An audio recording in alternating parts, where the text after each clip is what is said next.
What is up, guys? It is Zach, and in this video I'm going to be showing you how to set up a basic website on GitHub Pages. So let's jump into it. I'm going to share my screen. I already made my folder here. So the first thing we're going to do is create an empty folder, which I already did, and open it up in VS Code. So in order to do this, you only need Git and a GitHub account, but I do recommend having the GitHub CLI installed on your computer. You can go to cli.github.com to download that and learn more about it. Otherwise, you'll see me use it when I'm creating this right now. So what we're going to do is in here, all we need is a basic index.html file. So this can be our file. We can use Emmet to create this basic setup. So just hello world, like so. Let's see, yeah, we can just say A. So A, click me, I'm a link. And that will go to, I don't know, some other page or just google.com. So bloop, href,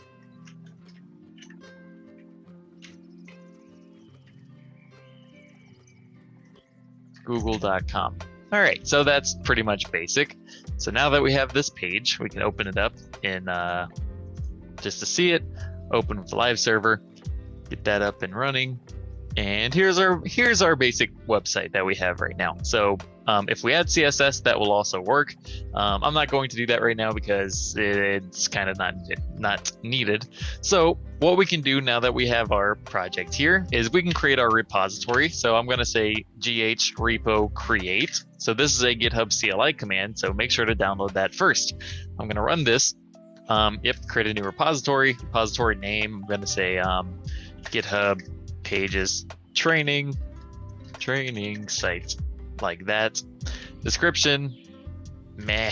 All right, next, go to public. So it does have to be public, so make sure that that is the case. Would you like to add a git ignore? No license. Yep, let's go.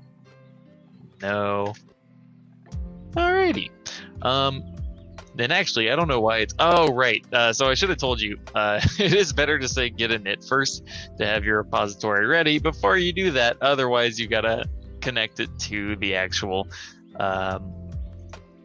GitHub repository manually, like I have to do now. So to do that, we're going to go to GitHub, github.com. Nope, not this. Let's just go back to my, nope, not that. Nope, still not that. Enter here. So in your repository, you're going to find your project that you just created. So click on your repositories after clicking on the thing up here.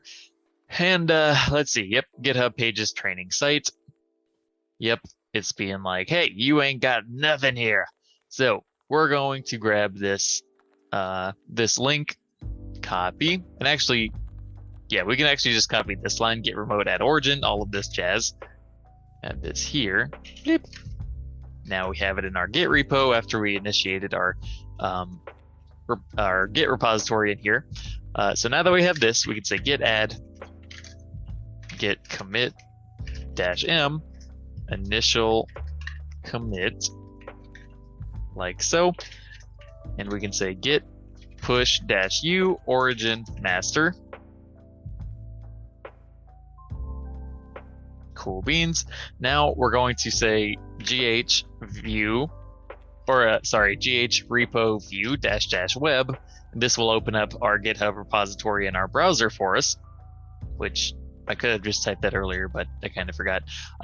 So now that this is here, all we have to do is say, let's see, we'll go to, you'll scroll down in the settings and find pages on the left.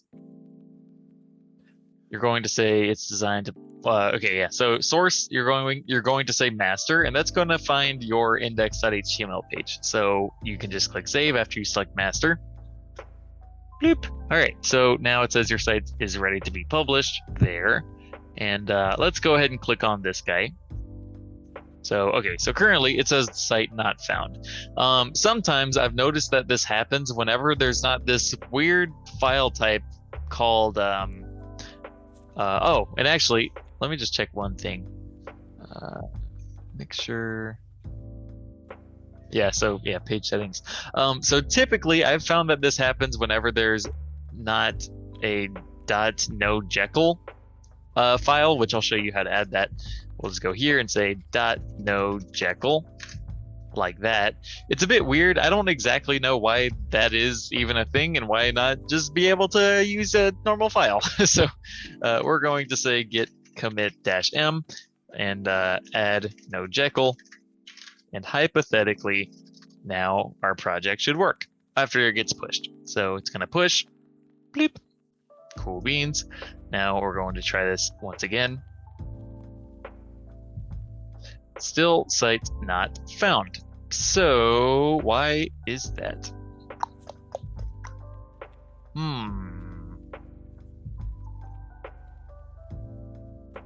Okay, so randomly after a certain amount of time, it finally started working again.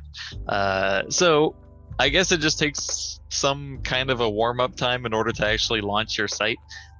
So now that that's there, I am curious what happens if we delete nojekyll and we say git add git commit -m, remove nojekyll, git push. All right, so let's see now, because yeah, it should be extremely simple. Oh, oops, contain works that you do not have. Oh, right, so git pull first, now git push. Boom. And does it still work?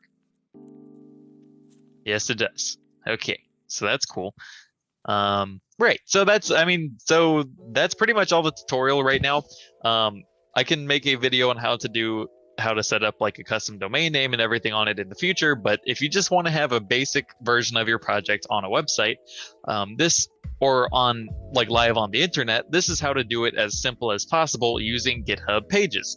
So yeah, and if you get the big long error, just wait 10 minutes and your problem solved. So thank you for watching. I hope you enjoyed the video. If you like the content, subscribe, and bye for now. Boop.